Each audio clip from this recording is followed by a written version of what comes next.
तो क्या हाल है आप सभी की। उम्मीद करते हैं सब अच्छे होंगे, सब बढ़िया होंगे, अपने अपने घर पे मौज काट होंगे। तो देखिए, जैसे कि आपको पता है कि भाई ईरान और इजराइल के बीच में जो दुश्मनी है वो बहुत ही ज़्यादा तगड़ी लेवल पर है। कभी यहाँ पर ईरान जो है इजराइल के ऊपर हमला करता है, कभी अपनी तरफ से तो कभी अपनी प्रॉक्सीज की तरफ से, और कभी यहाँ पर जो इजराइल है वो यहाँ पर ईरानियन ठिकाने जो यहाँ पर सीरिया में, लेबनान में है, उनके ऊपर हमला कर देता है, जिसकी वजह से यहाँ पर जो दोनों है वो एक प्रॉक्सी वॉर के रूप में यहाँ पर उभर के सामने आए हैं। लेकिन यहाँ पर जो पिछले कुछ महीनों में हमने देखा है कि ये जो दोनों देश है वो अब एक दूसरे के ऊपर डायरेक्ट अटैक भी कर रहे हैं। जैसे कि यहाँ पर शुरुआत यहाँ पर इजराइल ने की। इजराइल ने यहाँ पर सीरिया में ईरान की कॉन्सुलेट के ऊपर मिसाइल अटैक से हमला करके उसको तबाह कर दिया और कुछ लोग यहाँ पर मारे गए थे, जिसके जवाब में यहाँ पर ईरान ने भी 300 से भी ज़्यादा जो मिसाइल्स थी, वो ड्रोन थे, वो यहाँ पर जो है इजराइल के ऊपर छोड़ दिए, जिसको यहाँ पर काफ़ी अच्छे तरीके से यहाँ पर इजराइल ने और उसके जो सहयोगी देश हैं 5 देशों ने मिलकर यहाँ पर उसको इंटरसेप्ट करके यहाँ पर जो है ना ईरान के हमले को नाकाम कर दिया। तो इस तरह से यहाँ पर पहली बार हमें डायरेक्ट अटैक एक दूसरे के ऊपर देखने को मिला था। और इसके अलावा यहाँ पर अभी यहाँ पर हमास के जो लीडर थे उसको यहाँ पर तेहरान में मार दिया गया। अब देखिए, यहाँ पर जो मारा गया है उसके ऊपर किसी ने रिस्पॉन्सिबिलिटी तो नहीं ली है, लेकिन यहाँ पर क्लियर तरीके से यहाँ पर यह समझा जा रहा है कि इसके पीछे यहाँ पर कहीं ना कहीं इजराइल का हाथ है। और ईरान ने यहाँ पर कसम खा ली थी कि भाई अब मैं यहाँ पर जो है ना बदला लूँगा, और बदला जो होगा वो अलग ही लेवल का होगा। अब देखिए, यहाँ पर उसके पास 2 ही ऑप्शन थे, या तो वो यहाँ पर इजराइल के ऊपर अटैक करके एक फुल स्केल का वॉर जो है ना वो यहाँ पर डिक्लेयर कर दे और दोनों एक दूसरे के खिलाफ अटैक शुरू कर दे। तो भाई एक तो ये सिनेरियो था, लेकिन यहाँ पर ये जो सिनेरियो इतने ज़्यादा प्रैक्टिकल है नहीं, क्योंकि देखा जाए तो सैंक्शंस की वजह से ईरान की इकोनॉमी यहाँ पर बहुत ज़्यादा जो है ना क्राइसिस में है, जिसकी वजह से वो एक वॉर अफोर्ड नहीं कर सकते। और उसके अलावा यहाँ पर जो इजराइल है वो भी यहाँ पर जो है ना लेबनान के साइड पे, और इसके अलावा यहाँ पर जो गाज़ा के साइड में उलझा हुआ है, जिसकी वजह से वो भी एक जो फुल स्केल वॉर है वो भी यहाँ पर अफोर्ड नहीं कर सकते। तो दोनों ही यहाँ पर जो है ना इस चीज़ को लेकर जो है ना रूल आउट कर रहे हैं कि भाई यहाँ पर ये जो फुल स्केल वॉर है वो यहाँ पर अभी यहाँ पर हमारे मतलब का नहीं रह गया है। लेकिन यहाँ पर जो ईरान है उसने यहाँ पर दूसरा तरीका अपनाया, और वो ये है कि भाई हम यहाँ पर न्यूक्लियर वेपन्स को यहाँ पर डेवलप करेंगे। अब देखिए, यहाँ पर जो न्यूक्लियर वेपन्स की जो टेक्नोलॉजी है वो यहाँ पर अभी शायद ईरान के पास रेडी है या नहीं है, इसके बारे में कुछ आइडिया नहीं है। लेकिन यहाँ पर ये जो रशिया है वो यहाँ पर ईरान की काफ़ी ज़्यादा मदद कर रहा है इसमें, और ईरान भी यहाँ पर जो रशिया है उसको अपनी जो इमरजेंसी सिचुएशन है उसमें यहाँ पर काफ़ी ज़्यादा मदद कर रहा है। और अब यहाँ पर ये देखा जा रहा है कि भाई यहाँ पर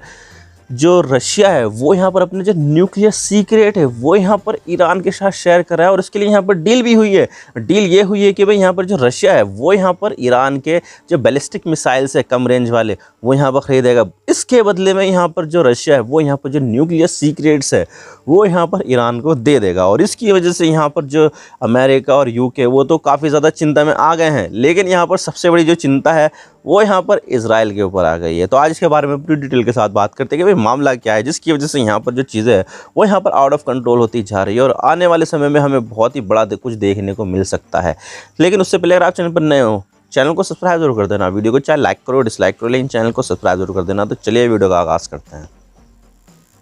तो भाई जैसे कि आपको पता है कि भाई रशिया जो है इस समय यहाँ पर यूक्रेन वॉर में बहुत ज़्यादा उलझा हुआ है, और अब तो यहाँ पर जो यूक्रेन है उसने डायरेक्टली यहाँ पर रशिया की जो ज़मीन है उसको कब्जे में ले लिया है, और यहाँ पर रशिया के जो शहर है उसके ऊपर यहाँ पर हमला करा है, जिसकी वजह से रशिया यहाँ पर काफ़ी ज़्यादा परेशान हो गया। और इनफैक्ट यहाँ पर जो अमेरिका, यूके और जो दूसरे यूरोपियन कंट्रीज़ है वो यहाँ पर यूक्रेन को लंबी दूरी के हथियार भी दे रहे हैं, और इनकी वजह से यहाँ पर जो यूक्रेन है वो यहाँ पर अब इस काबिल हो जाएगा कि भाई वो यहाँ पर मॉस्को और सेंट पीटर्सबर्ग पर भी अटैक कर सकता है, जिसकी वजह से यहाँ पर जो रशिया है वो यहाँ पर काफ़ी ज़्यादा गुस्से में, और वो यहाँ पर ये चेतावनी देता है कि भाई यहाँ पर जो ना ऐसा मत कर देना, लंबी दूरी के हथियार मत देना, हमारी राजधानी के ऊपर अटैक मत करना, हमारे शहरों के ऊपर अटैक मत करें। लेकिन यहाँ पर इन सब की बातों को यहाँ पर यूरोपियन देश ने दरकिनार कर दिया, और यहाँ पर जो हथियार है वो देना शुरू कर दिए। तो भाई यहाँ पर जो रशिया है वो भी यहाँ पर जो है ना काफ़ी ज़्यादा परेशान हो गया, और यहाँ पर उसको यहाँ पर रिपेल करने के लिए यहाँ पर उसको काफ़ी ज़्यादा हथियारों की आवश्यकता थी। लेकिन यहाँ पर जो है लंबी दूरी के हथियार तो उसके पास बहुत ज़्यादा है, लेकिन यहाँ पर उसको चाहिए छोटी दूरी की मिसाइलें, जिसकी वजह से यहाँ पर जो है ना उसको अपनी जो महंगी मिसाइल है वो यहाँ पर इस्तेमाल ना करनी, बल्कि सस्ती सस्ती जो मिसाइलें हैं वो यहाँ पर इस्तेमाल करे, और यहाँ पर जो है ना काफ़ी ज़्यादा बहुत ज़्यादा क्वांटिटी में उसको इस्तेमाल कर सकता है। यानी कि अगर हम बड़ी वाली जो मिसाइल है वो यहाँ पर अगर हम कुछ मिसाइलें दागेंगे, लेकिन अगर हम यहाँ पर जो है ना छोटी मिसाइल जो यहाँ पर कम दूरी की है उसको यहाँ पर दागेंगे तो ज़्यादा असर कर सकती है, क्योंकि यहाँ पर जो है ना रशिया को यहाँ पर ज़्यादा लंबी दूरी के हथियार से जो है ना यूक्रेन के जो दूसरे शहर है उसके ऊपर हमला करना है। लेकिन यहाँ पर जो फ्रंट लाइन है उसके लिए तो यहाँ पर छोटी दूरी की जो मिसाइल है वही इसकी ज़रूरत है, और इसकी ज़रूरत को पूरा करने वाला है यहाँ पर ईरान। क्योंकि देखा जाए तो ईरान के पास इतने वर्सिटाइल मिसाइल्स हैं कि भाई यहाँ पर जो है ना रशिया भी यहाँ पर कंफ्यूज हो गया कि भाई कौन सी खरीदे कौन सी ना खरीदे। तो भाई यहाँ पर जो रशिया उसने यहाँ पर फाइनली फतेह 360 करके एक मिसाइल है जिसकी जो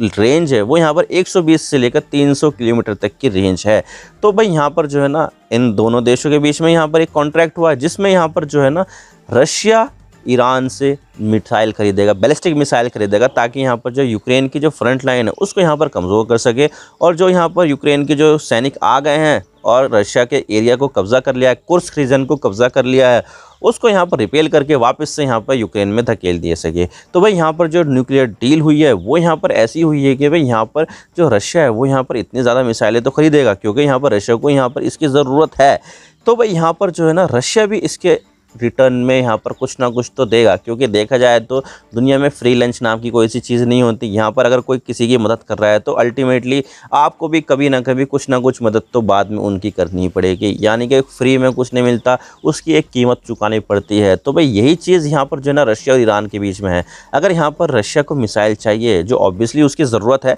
और कोई भी देश यहाँ पर उसको यहाँ पर मिसाइल दे नहीं रहा है, जबकि यहाँ पर यूक्रेन को बहुत ज़्यादा दबा के मिसाइल्स मिल रही हैं, एयर डिफेंस सिस्टम मिल रहे हैं और बहुत सारे दूसरे एडवांस हथियार मिल रहे हैं, लेकिन यहाँ पर रशिया को कुछ भी नहीं मिल रहा है, जिसकी वजह से यहाँ पर जो वेपन्स है वो यहाँ पर रशिया के लिए काफ़ी ज़्यादा प्रीशियस हो गए हैं। तो भाई वेपन्स तो यहाँ पर रशिया को चाहिए और उसकी मदद कर सकता है यहाँ पर ईरान, क्योंकि यहाँ पर जो ईरान है वो भी यहाँ पर अमेरिका से नफरत करता है, अमेरिका उसका पक्का दुश्मन है। और यहाँ पर जो यूरोपियन देश है वो भी यहाँ पर ईरान के पक्के दुश्मन है, जिसकी वजह से यहाँ पर जो ऑब्वियसली उसका जो एलाई होगा वो ईरान होगा, क्योंकि यहाँ पर उनका जो कॉमन एनिमी है वो दोनों ही देशों का सेम है, यानी कि अमेरिका और उसके एलाइज़। तो भाई यहाँ पर अगर दोनों देशों के अगर एनिमी सेम है तो दोनों देशों के बीच में यहाँ पर जो दोस्ती है वो भी तो हो जाएगी, क्योंकि दुश्मन का जो दुश्मन होता है वो अपना दोस्त होता है। तो भाई यहाँ पर जो दुश्मन का दुश्मन कौन है? ईरान है। तो भाई ईरान जो है अल्टीमेटली रशिया का दोस्त होगा। तो भाई ऐसे में यहाँ पर जो है ना ईरान से जो हथियार है वो काफ़ी ज़्यादा आसानी से मिल जाते हैं और दोनों की जो लैंड वाटर तो शेयर नहीं होती है, लेकिन यहाँ पर कैस्पियन सी के थ्रू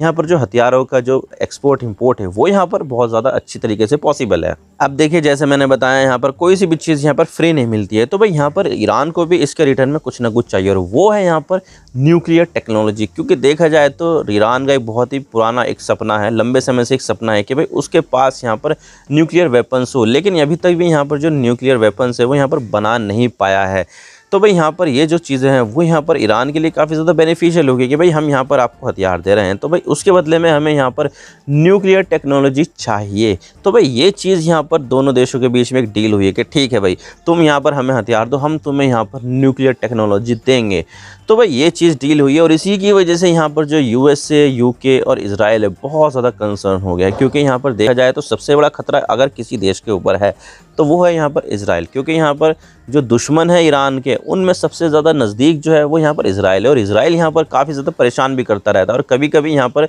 ईरान के अंदर भी यहाँ पर जो है ना सीक्रेट अटैक भी करता रहता है। उनके न्यूक्लियर वैज्ञानिक हैं उनको मरवा देना, कभी किसी नेता को मरवा देना। तो भाई यहाँ पर ये जो अटैक है वो यहाँ पर इजराइल के ज़रिए किए जाते हैं, जिसकी वजह से यहाँ पर ईरान भी परेशान है और उसको सबक सिखाने के लिए यहाँ पर कुछ ना कुछ तो यहाँ पर जो है ना ईरान को करना पड़ता है। और यहाँ पर जो है ना ये चीज़ जो न्यूक्लियर वेपन्स वाली जो चीज़ है वो यहाँ पर ईरान के हाथ में आ गई है। ईरान तो वैसे भी यहाँ पर जो है इजराइल को सबक सिखाना चाहता था और किसी तरह से यहाँ पर जो है रिवेंज लेना चाहता था, लेकिन यहाँ पर इस बार उसने कहा था कि भाई अलग तरीके से रिवेंज होगा। तो भाई ये जो अलग तरीके से जो रिवेंज होगा वो होगा यहाँ पर न्यूक्लियर वेपन्स के फॉर्म में कि भाई अब हमारे पास आ गए हैं न्यूक्लियर वेपन्स, अब अगर तुमने यहाँ पर कुछ भी गड़बड़ की तो भाई हमारा जो अगला टारगेट होगा वो होगा तुम। तो भाई तुम्हारा जो अस्तित्व है उसके ऊपर यहाँ पर काफ़ी ज़्यादा खतरा हो जाएगा। तो इसकी वजह से यहाँ पर जो पश्चिमी देश है और ख़ासकर जो इजराइल है उनकी यहाँ पर काफ़ी ज़्यादा फट जाएगी और यहाँ पर ईरान के ऊपर हमला करने से पहले 100 बार सोचेंगे कि भाई अब हमें यहाँ पर ईरान के ऊपर हमला करना चाहिए या नहीं, क्योंकि यहाँ पर जो न्यूक्लियर वेपन्स होते हैं ना वो डेटरेंस का काम करते हैं। अगर मान लीजिए किसी एक देश के पास अगर न्यूक्लियर वेपन्स आ जाए तो भाई यहाँ पर उस देश के ऊपर हमला करना नियरली इम्पॉसिबल ही हो जाता है। आप देख सकते हैं कि उत्तर कोरिया कितना बड़ा दुश्मन है अमेरिका का, लेकिन यहाँ पर ना तो साउथ कोरिया ने उसके ऊपर अटैक किया उत्तर कोरिया के ऊपर, ना ही यहाँ पर अमेरिका ने कभी अटैक किया। क्योंकि यहाँ पर अगर उसने अटैक किया इन दोनों देशों ने तो भाई इसका नतीजा जो होगा वो डिवास्टेशन होगा। यहाँ पर जो उत्तर कोरिया है वो यहाँ पर कहीं ना कहीं न्यूक्लियर वेपन्स का इस्तेमाल कर लेगा, जिसकी वजह से यहाँ पर बहुत ज़्यादा तबाही होगी। तो भाई इस चीज़ से बचने के लिए यहाँ पर अभी तक भी ना तो दक्षिण कोरिया ने और ना ही अमेरिका ने उत्तर कोरिया के ऊपर हमला किया है। और ठीक यही बात यहाँ पर जो है ना पाकिस्तान के संदर्भ में भी है। पाकिस्तान के पास भी न्यूक्लियर वेपन्स है और यहाँ पर आपको तो पता ही है कि ओसामा बिन लादेन पाकिस्तान में छुपा हुआ था और उसको बाद में यहाँ पर जो अमेरिका के मरीन्स हैं उन्होंने यहाँ पर मार दिया था उनके ऊपर, लेकिन यहाँ पर हमला नहीं किया था जिस तरह से यहाँ पर अफगानिस्तान के ऊपर हमला किया था। अफगानिस्तान के ऊपर शख्स था कि भाई यहाँ पर जो तालिबान के जो लोग हैं उन्होंने यहाँ पर ओसामा बिन लादेन को छुपा रखा है, जिसकी वजह से यहाँ पर अमेरिका ने अपनी फुल फोर्स के साथ यहाँ पर अफगानिस्तान के ऊपर अटैक कर दिया। लेकिन यहाँ पर ओसामा बिन लादेन कहाँ पर था? पाकिस्तान में था, लेकिन पाकिस्तान के ऊपर अटैक नहीं किया। और इसका वजह ये है कि भाई यहाँ पर पाकिस्तान के पास न्यूक्लियर वेपन्स है, जिसकी वजह से यहाँ पर काफ़ी ज़्यादा तबाही मच सकती थी और एक न्यूक्लियर पावर देश यहाँ पर अमेरिका का दुश्मन हो जाता था। वैसे भी यहाँ पर जो न्यूक्लियर पावर देश जो दुश्मन है वो यहाँ पर उत्तर कोरिया है, रशिया है, चाइना है। तो भाई एक और न्यूक्लियर पावर वाला जो देश अगर वो दुश्मन हो जाएगा तो भाई ये चीज़ जो है ना अमेरिका के बिल्कुल भी हित में नहीं है। तो भाई इसी वजह से यहाँ पर जो है ना ये जो न्यूक्लियर वेपन्स होते हैं वो डेटरेंस का काम करते हैं और अपने देश को प्रोटेक्ट करने के लिए काफ़ी ज़्यादा इंपॉर्टेंट हो जाते हैं। ठीक इसी तरह से जो ईरान है वो भी यहाँ पर ये चाहता है कि भाई आने वाले समय में हमारे ऊपर अटैक ना हो, जिसकी वजह से यहाँ पर जो है ना हमारे लिए जो न्यूक्लियर वेपन्स है वो यहाँ पर काफ़ी ज़्यादा इंपॉर्टेंट है। तो भाई ये चीज़ जो है ईरान के लिए काफ़ी ज़्यादा इंपॉर्टेंट है और यही चीज़ हासिल करने के लिए ईरान काफ़ी ज़्यादा कोशिश कर रहा है और उसके पास यहाँ पर इतना फिसाइल मटेरियल आ गया है, न्यूक्लियर मटेरियल आ गया है, जिसकी वजह से यहाँ पर वो कुछ बॉम्ब जो है ना कुछ हफ्तों के अंदर ही बना सकता है। तो भाई यहाँ पर जो ये अमेरिका और यूके ये सब जो देश है वो यहाँ पर यूक्रेन की मदद कर रहे थे, लेकिन यहाँ पर यूक्रेन की मदद करते करते उनका एक और देश काफ़ी ज़्यादा पावरफुल होता जा रहा है, वो है यहाँ पर ईरान, जिसकी वजह से यहाँ पर अमेरिका यूके को खतरा है, लेकिन सबसे बड़ा खतरा यहाँ पर इजराइल को होगा। और इजराइल यहाँ पर क्या करे क्या ना करे उसको कुछ समझ में नहीं आ रहा है, क्योंकि वहाँ पर वो वैसे ही वॉर में उलझा हुआ है। अगर यहाँ पर एक और फ्रंट खुल गया तो भाई इजराइल के लिए बहुत बड़ी दिक्कत हो जाएगी। आई होप आपको सारी बातें समझ में आ गई होगी किस तरह से यहाँ पर जो ये जो सीक्रेट न्यूक्लियर डील्स है वो यहाँ पर हुई है इन दोनों देशों के साथ। और इस चीज़ से यहाँ पर जो यूके और यूएसए है वो यहाँ पर काफ़ी ज़्यादा कंसर्न हो गए हैं और सबसे बड़ा खतरा यहाँ पर इजराइल के ऊपर आ गया है। आई होप आपको सारी बातें समझ में आ गई और वीडियो थोड़ा सा भी पसंद आए ना लाइक ज़रूर कर देना और चैनल पर नए हो तो चैनल को सब्सक्राइब जरूर कर देना। आपकी एक सब्सक्रिप्शन से हमें आगे कंटेंट बनाने की मोटिवेशन मिलती है। Thank you for watching. I really appreciate your precious time. God bless you all. Now signing off.